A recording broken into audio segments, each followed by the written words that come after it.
Now, Jesus remembered. Say that. And you see, you're not going to have victory, and you are not going to be a spiritual self-master until you remember. Now, let's see for a moment what he remembered. Father, I have glorified your name in the earth.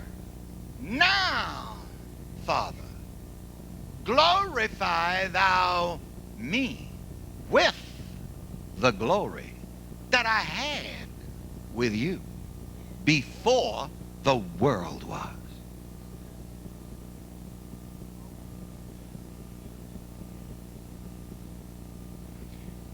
At the theological seminary, the theologians got a hold of that. They put it under the title, The Pre-Existence of Christ.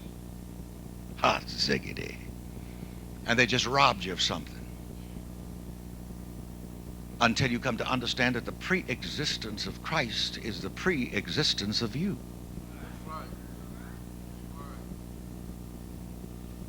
Jesus remembered that before I left my original estate, my eternal estate, I had glory. And the Father sent me to earth to bring that same glory. And now that I have brought that glory, I have a right to command the Father. Notice what he said. It's not a plea. It wasn't granted, Jesus is my plea. That's a beautiful song, but it is so wrong. I don't want to walk close anyway. I want to walk in. You just change a few words, it might do. Now, Father, glorify me with the glory that I had with you before the world was. Stop trying to get something from God that you don't have. You ain't going to get nothing that you don't have. You see, the truth is, even before you came into this body, God gave you everything. God created you in his own image and likeness. And when God created you, God left nothing out. Preach that to the people next to you for a moment. When God created you, God left nothing out.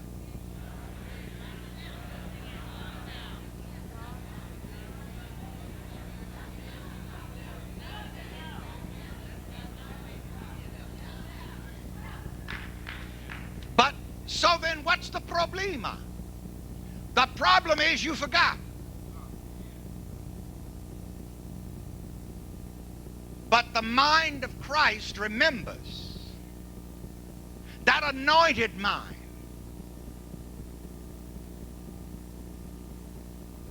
And listen, another thing. Do you know one of the awful things that religion has us doing? Praying for what we already have. In order to pray for it, you have to deny that you don't have it. That you do have it. You have to deny that you do have it.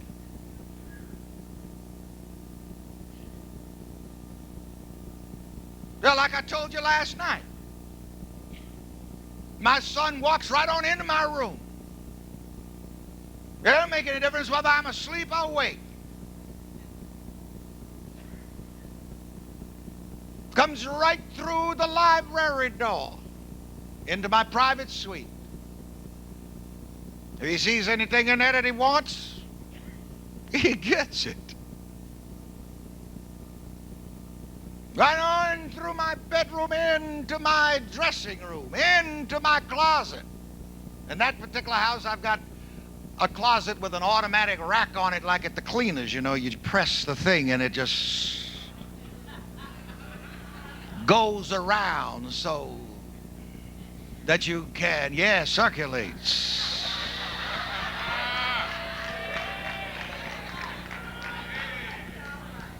So that you can see what the Father's got in his closet. Take your pick. Right into my closet. Steps on the pedal and you hear the thing going.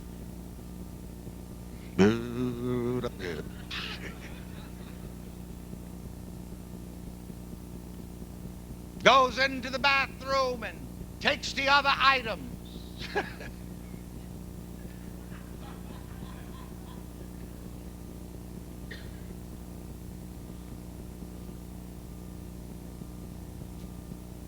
And if I'm meditating or sleeping, as I doesn't say anything, it walks on out. If I wake up, doesn't make any difference. He just smiles and keep getting up.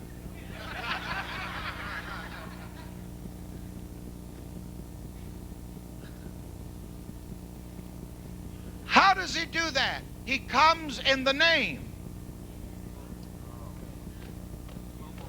All you Christians, you've got to learn what it means to come in the name of Jesus Christ. It's not arguing about baptism.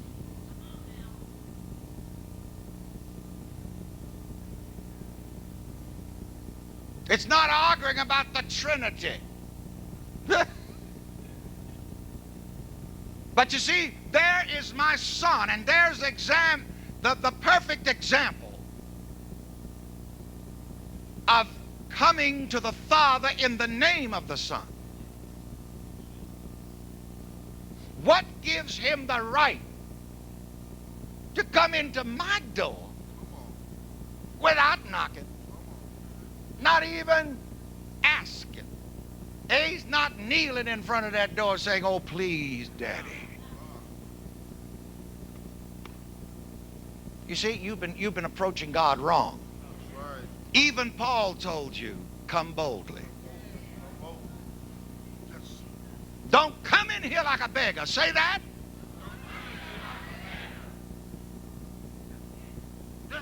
Because if you come as a beggar, you get what? A beggar's portion.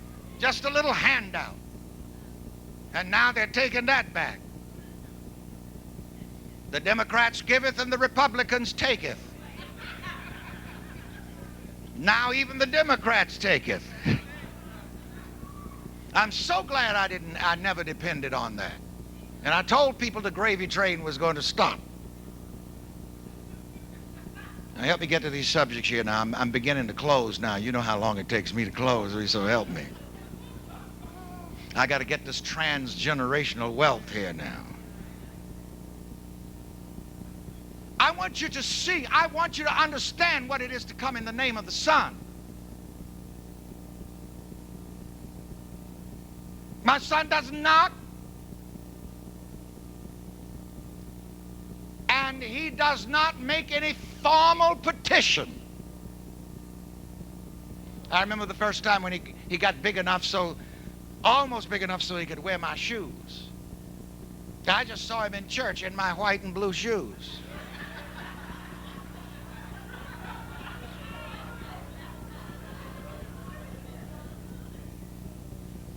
I didn't say a thing. Why?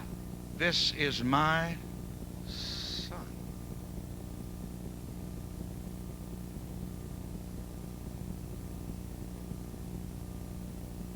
See?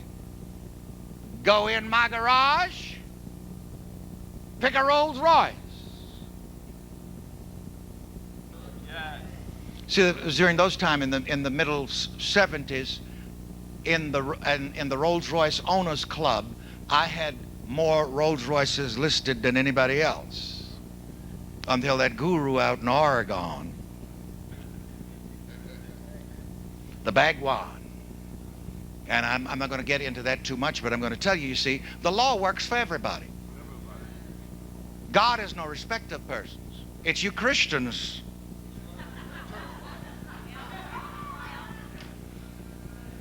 that don't understand why others prosper living so wicked year after year. Cheer up, my brother. We'll understand it all by and by.